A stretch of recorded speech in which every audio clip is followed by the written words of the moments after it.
Welcome to Shoot the Shot. We're back, baby. We are back. How you been, man? Been living it up, man. Dude, we've been off now for over a week. Well, 2 weeks now because we've both been traveling.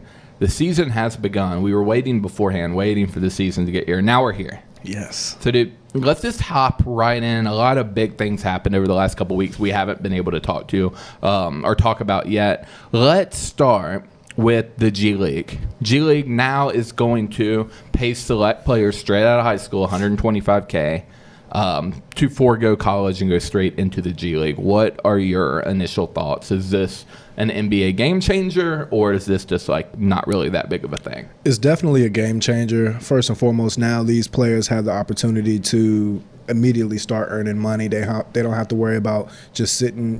Basically, when you have these one-and-done kids, all they're thinking about is, I just want to play ball. I just want to play ball. This is another year that my parents or whoever it is has to struggle, or I'm not making the money that I could be making. At least right now, this immediately allows them to make a difference in their in their life. Yeah, legally. That's the key. I will say shout out to LeVar Ball because I feel like he's the one that really got this initiative going with his proposed league, his JBL. Although it's flopped because I heard they haven't been paying anybody. But I think this is a very good thing for the league right now. Yeah, I agree. But what's weird when I look at 125K, there were the ethical out of high school college players. There were the ethical players who weren't taking money from shoe contracts. Yeah. That weren't having shoe companies throwing them some cash beforehand. For those people, this is a huge opportunity. Now for those who were unethically taking money, and there's a laundry list, and I think we're going to see a lot coming out now. They've been some Duke talks. There's been some Kansas talks. And when I mention this, I'm talking about players, not coaches. Yeah. I'm not talking about Duke's coaches. I'm not even talking about Kansas's coaches, though that one could be a little questionable. What I'm talking about is shoe companies are going to these players out of high school and throwing them money. Yeah. Getting in early and being that next logical step when they go pro. But what's interesting about this deal is now if these people can now collect actual shoe deals. So the 125K, it's cute. Yeah. If you're, don't get me wrong, if you're coming out of high school, you don't have money, it's an incredibly big deal. But it is small potatoes if you're actually able to get this. Because Nike's going to be calling, Adidas, now Puma. These shoe companies are going to be signing these players immediately out of high school, turning them into instant millionaires like we saw with LeBron James, Kobe, etc. Yeah, and another point to add to that gives them a whole year with the Ben Simmons treatment. They get to experience the NBA coaches, the drills, the facilities, all of those things that are positive in the development of the players without having to be redshirted in the controversy of who's a rookie and who's not. Right. No kidding. And what I think is going to happen here is I only expect top level players. Mm-hmm. Like I'm talking cream of the crop. Maybe this year, the two Duke guys, mm-hmm. Barrett, Zion. Maybe they would be the type of player that would take this deal. Because, and why I say that, you would think that any player that wants, would want a 125K, but what you're giving up here is you're giving up the opportunity for heavy marketing. Mm-hmm. Zion already had marketing beforehand. He didn't really need Duke, right? He had a couple million followers on Instagram. He could get a shoe deal immediately out of college or out of high school. The problem now I foresee is now these players are going to be going around, riding a bus, playing in, Fort Wayne or wherever it may be, and there will not be a lot of marketing and audience to build fan rep, build up their fan rep. So that's the interesting struggle here because you're going to give up a lot of what would be free marketing, well more than 125K worth of personal marketing. If you were to go to college your first year. And show out in the NCAA tournaments and such, yeah. So I only see this as working for players who are bigger than what their college experience would make them. Mm-hmm. And that's where I now think YouTube sensations and YouTube mixtapes and things like that are going to become a bigger part of building personal brand for these high school players in order for it to make sense for them to go straight into the league I also would really like to see, and to remedy that, I'm really hoping in 2019-20 or 2021 they move to a two-way contract, to where, hey, now you're only allowed to play 41 games. Whether that be in season or playoffs, but 41 games in the NBA, 41 in G League. I think that would make more sense to get them exposure and get them some audience building. But that's where I'm looking at this from a marketing standpoint. This is an interesting problem, but regardless, it is moving in the right direction. I agree that this is a game changer, but I don't know if we're there yet. Okay, so if you're Cole Anthony, what do you do in this situation?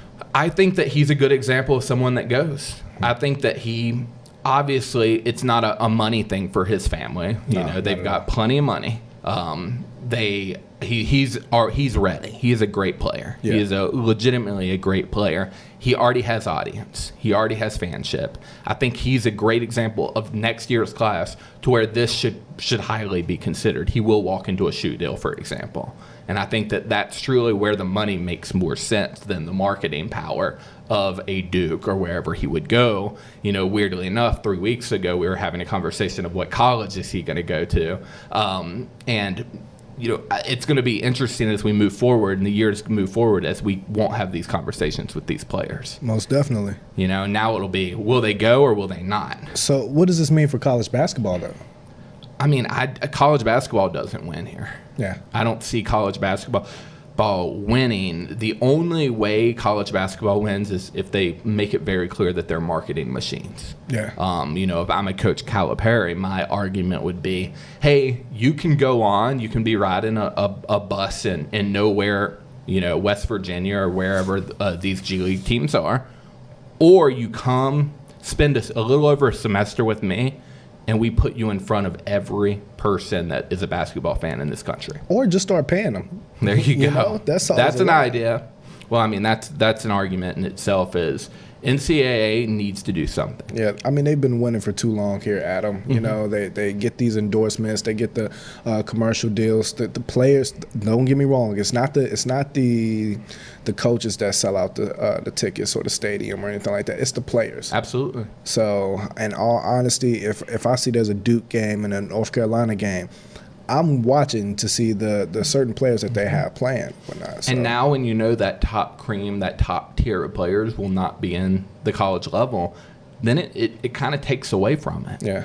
I watch college basketball because I want to know who's next. And who's coming up. But if they're not there, I'm not watching it. So it's really, really interesting. I look forward to seeing what happens here. We have to move on, but this is a conversation that I think will be foregoing for a long time. Definitely. So let's move into the NBA now, the Lakers. So obviously a lot of hype. We've got to talk about them. Lakers are 0-3 right now. Yeah. At times they've looked really good. At times they've looked horrendous. Regardless from a defensive standpoint, they're giving up about a 125, 130 a game, which with the shot clock change, and there are some reasons why it should be a little higher than previous seasons, but that's still insanely high. What are your thoughts, first off, of the Lakers?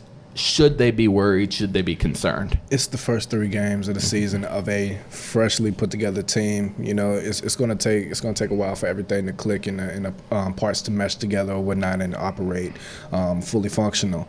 With that being said, I'm seeing good things out of certain key players. Like I'm liking what I see, of course, out of LeBron. You're always gonna like what you see out of LeBron. Definitely JaVale McGee. Mm-hmm. The only thing about JaVale McGee that worries me is how he doesn't. When he's playing, I feel like he has zero concern for his body, to be for real. Mm-hmm. And then I'm loving what I see out of Josh Hart because he's looking amazing. I just wish I see just a tad bit more from the rookie, second year sophomore now, Lonzo Ball. With Lonzo, for me, I think that he has to start. Mm-hmm. I think that it's body language to me. He almost looks down when he's not starting the game behind. The last game when he played, of course, Rondo's out with the suspension. We'll talk about that. Lonzo, to me, looked like a different player. He looked more engaged. He shot the ball extremely well, 50% from three. I'm liking what I'm seeing from him from a shooting standpoint, but I'm not seeing that playmaker I want to see. I think once Rondo goes to the second string, which I think will happen eventually, Lonzo will take reign and he'll play well. I think that there's a confidence issue, and I also think that he's gone from being the guy to now being, hey, I need to do what LeBron wants to do. And I think he's struggling with that. I don't think he knows how to play in a box, where his entire life he's been, here's the ball, Lonzo, go do what you do. Yeah. So I agree with you on Hart. He was my pick early on. After Summer League, he looked like a different player. He's a great finisher. He's shooting the ball well. He's one of my favorite players, and I think that he will be a starter in this league, but at worst, a high-level six-man. Yeah. If it's not with L.A. long-term, it'll be with someone else. Also want to shout out Brandon Ingram here. Brandon Ingram. He, as far as actual basketball, sure, he's doing great. He's finishing at his UFC career is not going well. Well, I don't know, because he got a mean right hook. He got a mean right hook. Definitely. But and he shows he ain't no punk. So I didn't know that about him. I've been watching him since what are we, 3-4 years in now. I've never seen him have even an ounce of a mean streak. What the hell happened? LeBron effect? I was thinking the Rockets effect. Because look at Chris Paul.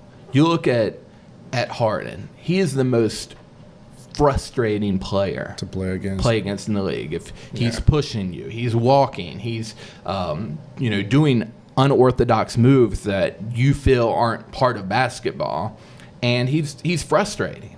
And he was getting the better of him. Yeah, he was pushing them down. Same with Rondo was getting shoved down by Chris Paul. They were getting punked, and they were getting frustrated. Then the refs were coming in, not helping.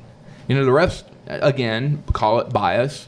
I think it was really, really clear that the refs were pretty hard on LA that game. Yeah. I think that it was just and that's going to happen for any team, to be clear.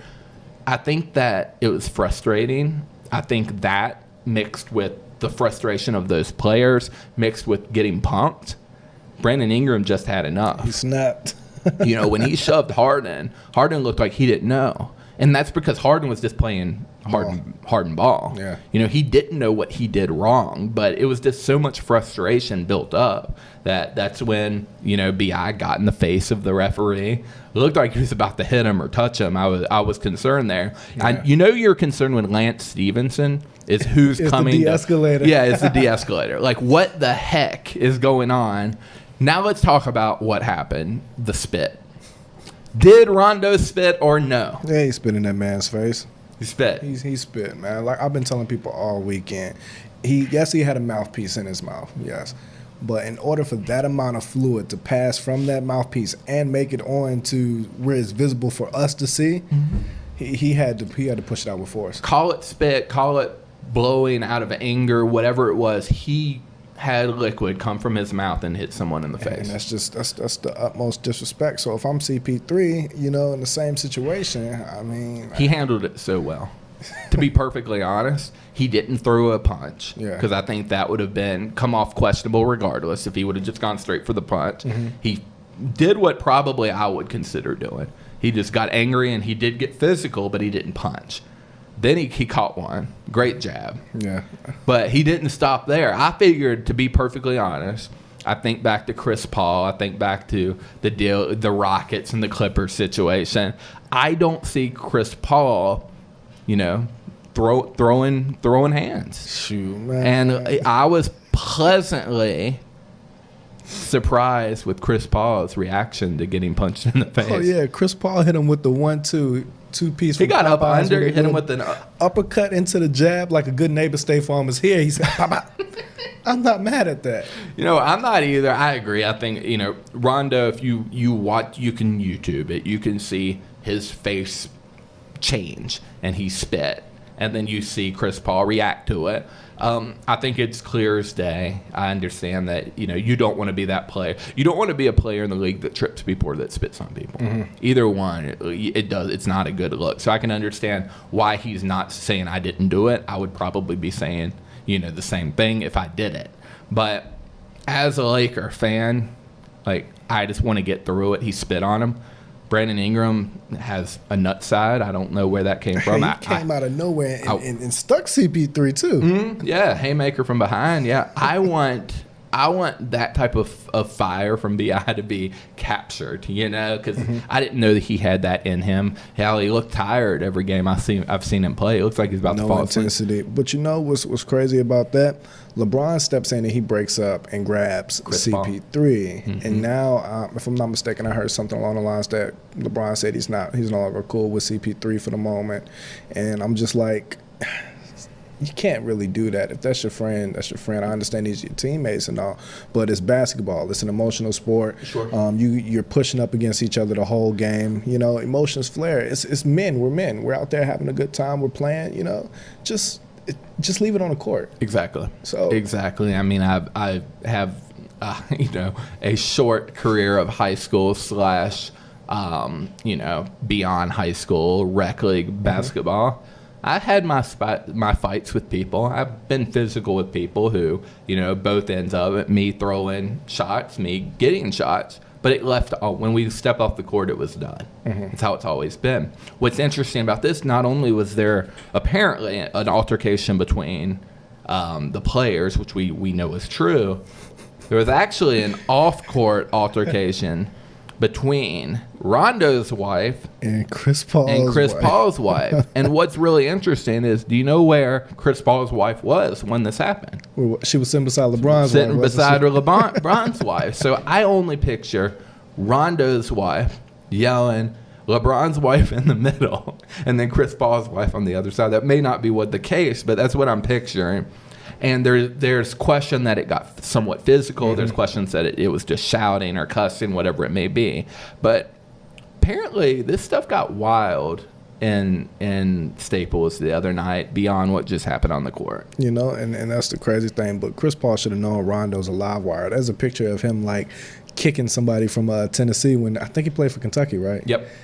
So Rondo's never been one to play with. No, Rondo's mean. He definitely got his meal though. He got that. Tell you what, we're three games in, and LeBron's mud comment is becoming very true because we've only made it 3 games in. We're already fighting people. Bring back the old NBA fights. No kidding. All right, so let's move on next. I know that you wanted to talk some Jimmy Butler drama. Yeah. I'm going to let you take this one away because I think you've been following it a lot closer than I have. So what do you got? So speaking of dogs in the league, Jimmy Butler, man, he has been on a tear ever since he announced that he wanted to trade. He wanted to be out of Minnesota or whatnot. So apparently Jimmy Butler goes into practice, right, takes the third string team, right, and just completely dominates Karl Anthony Towns, Andrew Wiggins, and the rest of the supporting cast of the starting group. Tells them you don't have enough dog in you. You're not this. He's cussing everybody out. He's cussing Tom Thibodeau out. He's going on a tirade. I noticed when the game came on the other day, they made the announcements. Jimmy Butler got booed. Coach Thibodeau got booed. It was bad. What needs to happen there? They either need to play Jimmy Butler some more money like he deserved, or they need to go ahead and move him on out there like he asked. Right. I mean, it's as simple as that. They're basically stating that we value Karl Anthony Towns more than we value you. We value Andrew Wiggins more than we value you. Granted, Jimmy Butler is not the most talented player on that team, but I would definitely argue he's the most valuable player on that team. Look at their record before he went out last year. They were on track to be, the 4th or 5th seed? Jimmy Butler goes out, and they barely make it to the 7th seed and then go out to Houston in the first round. Wow. So, I mean, you got to put it in perspective. Who do you really truthfully value more? Who's really getting it done on a nightly basis? I understand the Cat argument. I can see that, but I do not understand the Wiggins argument. Yeah. I think it's a clear-cut Jimmy over Wiggins. Yeah, for sure. That is mind-blowing. Again, I don't know what's happening, as being a Jimmy Butler teammate, what that may look like. It may be ugly. I don't know. I don't know what that situation has been to get to this point, to boil to this point. But it seems to me that the best play is to trade this man. Either trade him or pay him. Yeah. And he said that this can be fixed, but you got to understand, if you're going into practice every day, you're giving it your all, you're putting in that fight, you're showing your dog in you, and you got your teammates that act like they don't want to win, they don't want to play. You got Andrew Wiggins, who's naturally gifted and talented, doesn't want to work on his thing, on the stuff. It's kind of the same situation as Shaq and Kobe. Kobe felt like Shaq was just this athletic monster that just praised on his natural God-given talents, that didn't want to work on it. He was lazy. That created a rift in between them two. So it's the same situation. And that to me is, there's a mentality there that there's only so many Jimmy Butlers or Kobe's or MJ's or LeBron's. And I think that the rift, as you said, comes with thinking that everyone should be working as hard as I work. And a lot of times that just isn't the case. For Shaq, for example, Shaq needed to play the season to get ready for the playoffs. That was literally how he got in shape. And again, was he lazy? Yeah, he was. But he was also Shaq. The most dominant center ever. Couldn't do nothing about it. Right? If I'm a mid-level player that could be an all-star, I get it. I get the argument. Like, dude, you need to put in work. But with Shaq, there wasn't really anything else to get. But just imagine if Shaq. It would be unreal. Put in the work, man. It would have been unreal. I think that mentality of, I've dominated everything I've ever had to dominate, and I don't need to. Not to make this at all about me, but when I was high jumping in college, much different sport, to be clear, I actually stopped practicing to make it more competitive. I was high jumping at ACC at Clemson. I won 6 straight ACC championships. I didn't want to jump it. I didn't train anymore because it wasn't fun. So I wanted to see, hey, could I take time off and still win? And I found out I couldn't. But it's weird to talk about this, but there is something to being on the side of not losing and being the most dominant, and then almost coming at it like a challenge of seeing how little you can do to still maintain that. And I just think there's an argument there. But anyway, when it comes to the league, any shocks thus far? As far as shocks so far, I would say just surprised that the 76ers are still using Markelle Fultz, to be for real. Yeah. Even as a rotational piece, I think the man is like, he's destined for either the G League or up out of there, quite frankly. The shame. I will say as well, Gordon Hayward looks pretty solid so far, so I like that, what I'm seeing out that way. I'm going to call it now that the Washington Wizards are going to be a better team than the Philadelphia 76ers. If you watch them as teams play, I like Wizards. I think the Wizards are incredibly underrated. I think that they're looking really good. Bill's an all-star. I truly think that he's an all-star caliber player. John Wall is what John Wall is. I think that they're a team in the East that are going to make noise, that while we're sitting here, we're talking about Philly, we're talking about Boston, we're talking about Toronto. I think that the Wizards are going to be a top 3 team. I mean, they have the matchups, definitely. I mean, to try to compete. I mean, like you said, you got Wall, who could pretty much contest with whoever they run at the point guard spot. I can see him guarding Ben Simmons to the best of his ability. Like you said, I mean, the only problem that I see is when Philly really starts trying to like spread the floor and really trying to move the ball and penetrate with Embiid. Can Dwight Howard still keep up with Embiid? That's the question. That to me is the question. On both sides, will we even see either of these players come playoff time? I don't know. Yeah. But I think that's an interesting matchup. I think the Sacramento Kings are looking great. I think that their team, will they be a playoff team in the West? Hell no. No chance.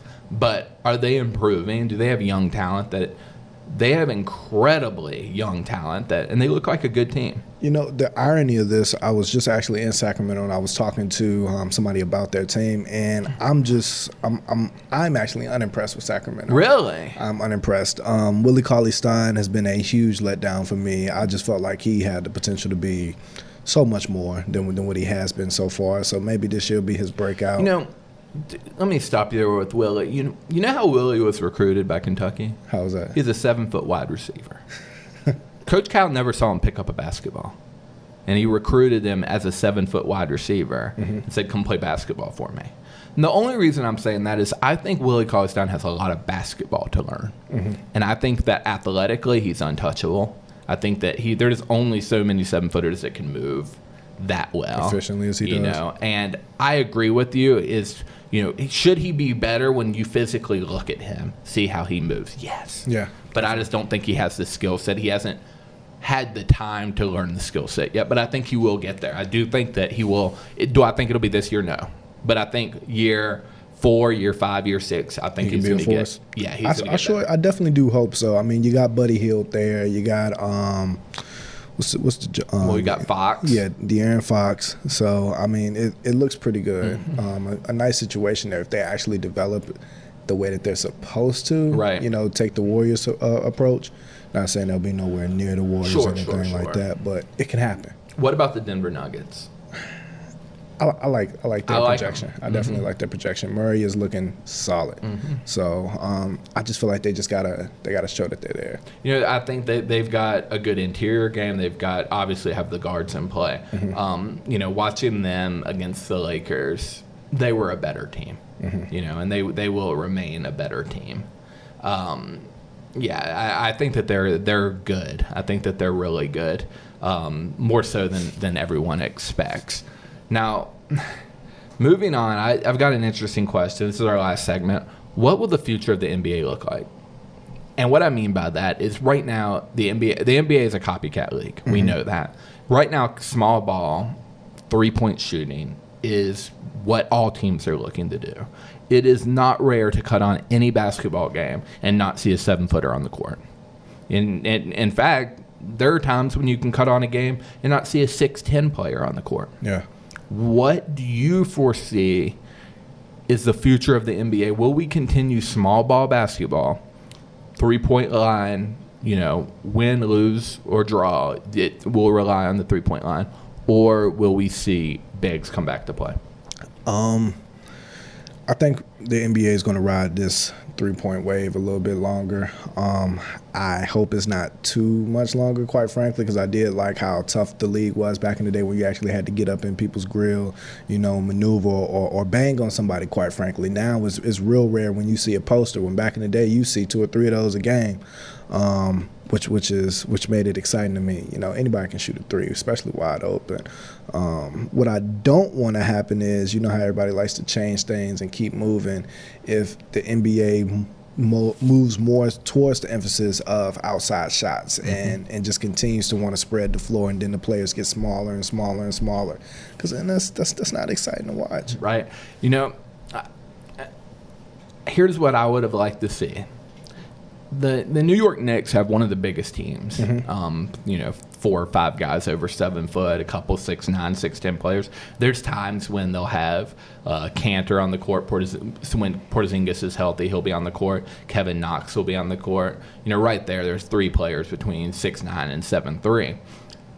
I think that they have the makeup to where they could have been the zig to the league Zach. And where I think they missed their shot and their pieces, they should have brought in DeMarcus Cousins. I think they should have paid DeMarcus Cousins more money, understood, hey, we're not going to get him until late this season. But gone into the playoffs as a team that had mobile 7-footers that will not only control the glass easily, but can actually guard the perimeter, but then dominate inside. Be an old school, oversized basketball team that could have dominated the inside. Would it have worked? Hell if I know. But I'll tell you one thing, the New York Knicks have no shot in hell playing small ball. No, not at all. And competing with small ball right now. I think that they have to be a team that looks at their roster and say, listen, we're big and we're not getting rid of it. Porzingis isn't going anywhere. Kevin Knox isn't going anywhere in the short term. I wish they would have they should just buy all into saying, hey, we're going to be the only gigantic team in this league. Well, see, and that's the thing. You really got to ask, is that truly what they want to – is that truly the personnel they want to keep? Because they just declined Porzingis' extension. That's true. So I'm not even sure if they even want to keep the guy myself. I could see them trying to move him to get another piece in order to play small ball. I mean, Porzingis, you move him anywhere else, and I feel like you'll get something valuable back for it. I would take Porzingis, especially if he comes back from injury, you know. Oh, for sure. So it really just depends. New York, like you said, they did have that opportunity, but I just feel like people are just scared to do that. What do you think that would have looked like? Would that have been a winning team? It would have been a scary team. Would have been a scary team. I can't say whether or not it would have been a winning team, because the way the league is set up right now, it's no telling. It would have relied. You know, here's the factor that makes me question this team being a winning team. I don't know if a Warrior team. We'll just go all the way to the top. A Warrior team, if they're having their good typical good shooting, I don't think they can. The New York Knicks with the Cousins playing big ball would be able to compete. Mm-hmm. But if they were having an average shooting game, an average series, I think a New York Knicks team that would control the offense or the defensive glass, not allow a Warrior team to get offensive rebounds, like they're actually fairly good at getting. The second chance opportunities would have been minimal. I just think that would have been an interesting strategy versus a team that with New York that has no shot. So I don't know. We'll never know. So that's all I got, man. Anything on your mind before we head off? No, I think that about sums it up for today. Awesome, y'all. Well, thank you so much for tuning in to this episode of Shoot the Shot. We'll be back tomorrow. All right. And maybe the Lakers will win a game. All right, we'll see you tomorrow.